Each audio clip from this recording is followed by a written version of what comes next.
in those things where it's easier to trim. And this takes us away from that. Yeah. Now we're looking at that $50,000 might be across 3 different services that are provided between internal services, public safety, and community development. And it's just a few thousand here or there, and now we've hit the mark and maybe beyond that. Okay, another thing is the cost of the program. You said it's gonna cost us $20,000 to set it up. Yes. 15 a year. Now, do we have to sign in on 3 years, or can we after a year say this isn't just exactly what we're looking for? We can say we're done. We could be done after a year and then say that's it. We're not getting any value out of it, or we're not seeing that we'll get any future value out of it. All that does is locks in that price for us for year 1, 2, and 3. Now year 4, there's no more agreement. It could go up, but they're saying they're seeing that it's going down. And even if it's in year 2 or 3, if the price drops, they'll give us that better price. But I like it because it could help us identify things like maybe we don't do snow removal as often as we do. Maybe we don't mow as often as we do at the parks. Maybe there's things where we could look to cut back and reallocate some of those resources. And that was where you can start to ask some of those questions and look at some of these, some of these things here. And just start asking questions. Okay, well, maybe we're not getting enough recovery costs, so we start to pull back on it. How is that going to affect? So maybe something in the 3rd quartile where it's not as important, it doesn't score as high, you start to pull back a little bit on it. Janesville a number of years ago went to not mowing their parks as often, and all of a sudden they had it all in the papers, and the public was a huge outcry about that. Well, you don't have a big population served, they're not going to notice those things as much. It gives you some information on that, or staff information to bring those ideas. Hey, what if we plow when it's half an inch of snow or an inch of snow instead of half an inch of snow? What impact is that going to have? Is that going to drive the costs up because now we've got more ice buildup after a snowfall? And there's different things that we can look at. So. There's another barrel of salt out there for them. Right. People to use when they. But I think this program, from what I see, is going to give us the best tools moving forward to help affect the budget in a positive way. I know for myself, prior, I had the same concerns about the cost of it without really understanding the general concepts of our budget, the incremental that we're currently in versus this priority based. And the incremental is more for small changes, kind of the status quo as you go along, but in order to make the bigger changes that we want and need to go to, like capital, some of those other things, in order to make those bigger adjustments, the incremental just isn't going to work. And you need this type of system, something different to be able to get you to that level. So the cost of it aside, I'm more on basic as to certainly I'm trying to figure out how to improve that bigger jump that we need to do. Okay, just one last question, and then the recommendation. It'll be 20,000 plus 15 first year, or 20,000, just 20,000 this year? It'll be 20,000 this year, and then if we keep on with it, 15 next year. Assume 15 or less for next year. And ideally, we would find those dollars just by using this tool. Okay. Then the next step with this is this would, since it's $20,000, we go to the council with it, with a recommendation. Do you want us to make a motion to recommend it to council? That would be great. And I think I'd say there's probably 1 or 2 options. Either looking at if it is something that you'd like to purchase this year. We did set aside dollars in the Cheese Days account to kind of help float year to year. That would be one option. I'm robbing Peter to PayPal. Yes. Exactly. But we're going to get away from that. The other option would be contingency. The other option would be contingency that you could look at too. But what I'm fully confident is if we were to use Cheese Days and take 20 out of the 40, I think, or 35 we set aside there, that we'd make it up by utilizing this, and we'd be able to fund that back for next year when we actually have to pay that money out. You could just find the Bach run and make up for it, you know? There you go. We're looking at The- this for 18. I would look to start this as soon as feasible, so that we can take full advantage of it for the 2018 budget.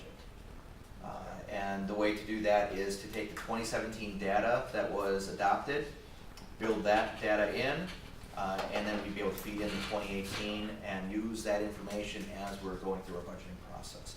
The process itself would stay the same essentially, unless the finance committee wants to change anything. So department heads will still put in their requests, they still will do all of those things, but it would be used in this format so that when we start to ask questions, you're gonna see the same budget, revenues, expenditures, and the summary of budgets, 'cause that's a statutory thing. We have to do that. But when we start to ask the questions, you'll have this tool to help answer them. And so if you need to make a reduction or reallocation, this would be a great place to start for that. There's one other thing just to quickly mention that, talking about special events, this tool then also will pull across any various departments that go into the same thing. So a special event is going to affect the clerk's office, the police department, public works. We'll have a better idea of what it costs for special events across the board. Then we could maybe look at readjusting those fees that we're charging. I That mean, if we wanted that to. would help us then, yeah, it's another way, is that maybe we can look at a fee schedule then that helps offset that Mhm. to the degree that is feasible. Right, yeah, Yeah, and- justify it.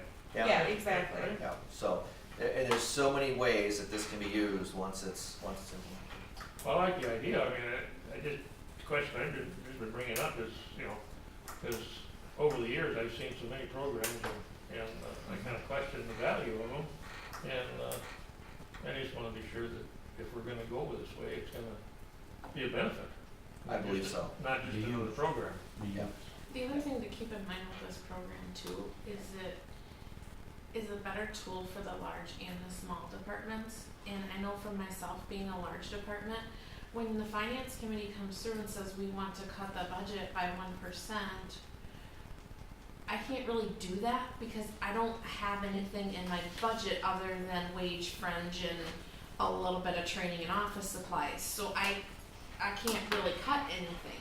Yeah, So for me to, hold the line to say you have to cut, 0.5% of your budget, well, essentially I'm giving up training or office supplies because that's all I have. And my whole entire office supply budget is like 0.5% of my budget.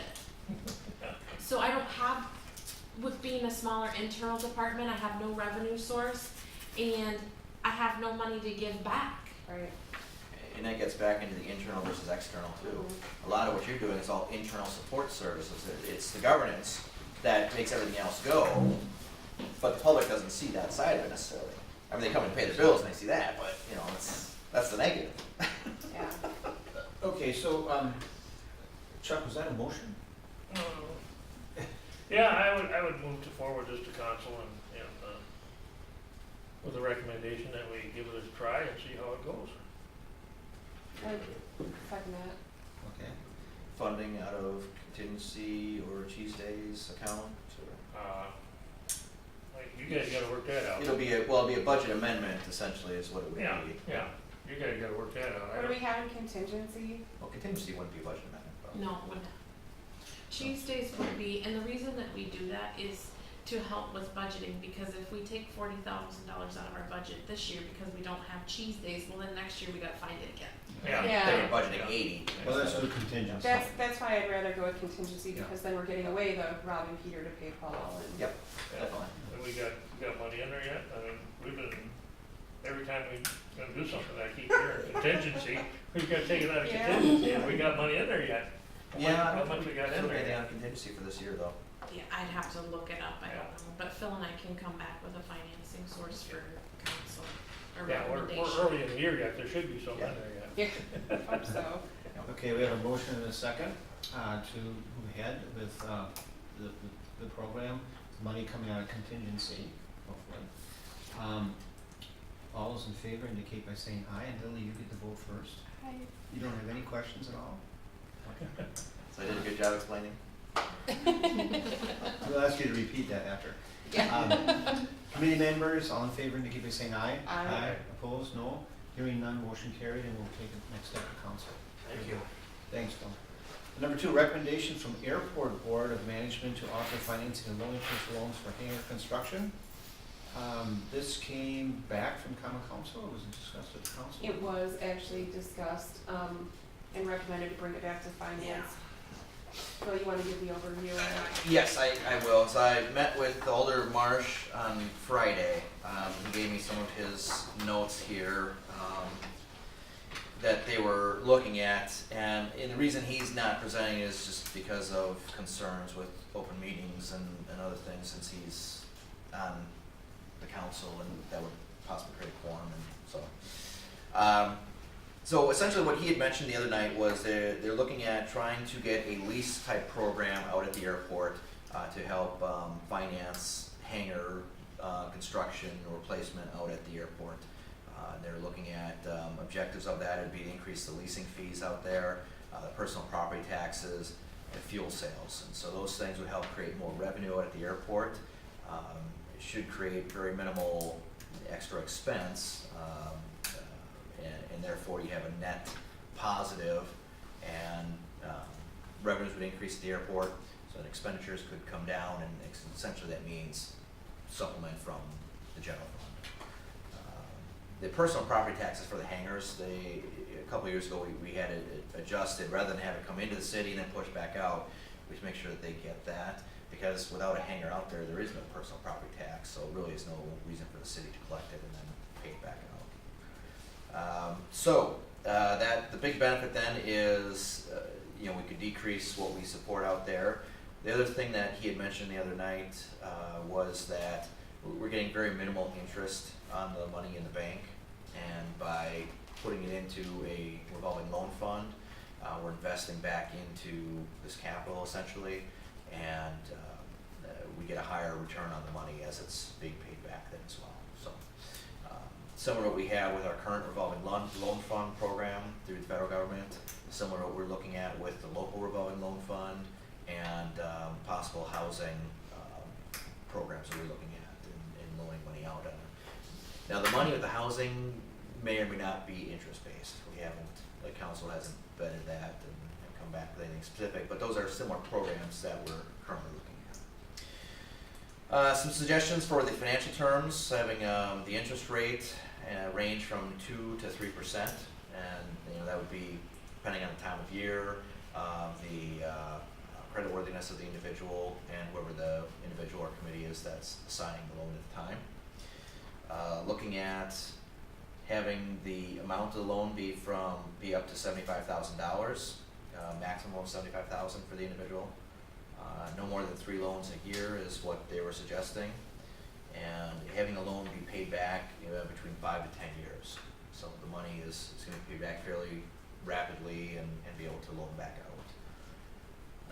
Let's see. Looking at some things like maybe having a 50-50, or no more than 2/3 of the dollars would be loaned.